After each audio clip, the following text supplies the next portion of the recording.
أنا يماني وافتخر باسمي وأصلي والنسب، من حاضرة سام العريقة موطن العرب الأصيل. حضرت شاعر مبتغاها الفوز وإحراز اللقب، وهاجسي لا هبة رياحه تجيب المستحيل. والشعر عندي فطري التكوين ما هو مكتسب، فطرة خلقها الله فينا جيل يلحق بعد جيل. لا حد من الفضة صنع شعره صنعته من ذهب، ولا حضر شعري يكفي من معانيها القليل.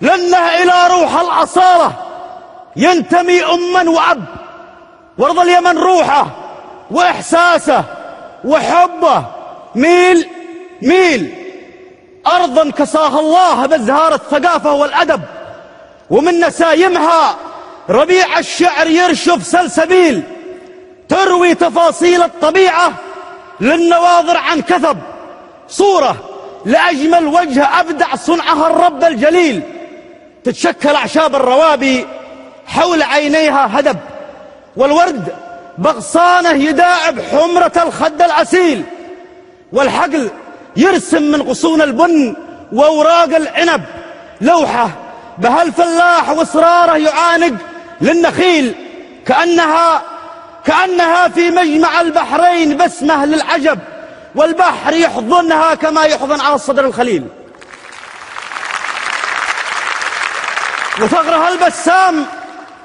وثغرها البسام يتناقم ببسمات الطرب، والبحر يضحك الابتسامة في قدومه والرحيل.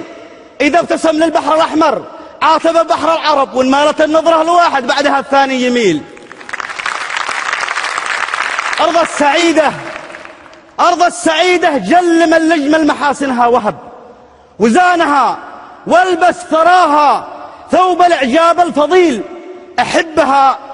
أحبها حب الكلى للماء، وهي عندي أحب من الولد والمال والدنيا وما فيها جميل. أقسم برب العرش والكرسي وما عنا احتجب، لو بدلوها لي بنصف الكون مرضى به بديل.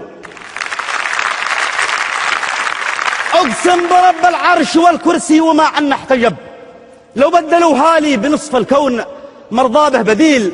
بقولها صادق ومثلي لا تحدث ما كذب، والله على ما قلت بالشاهد وحسبي والوكيل. سلامتكم.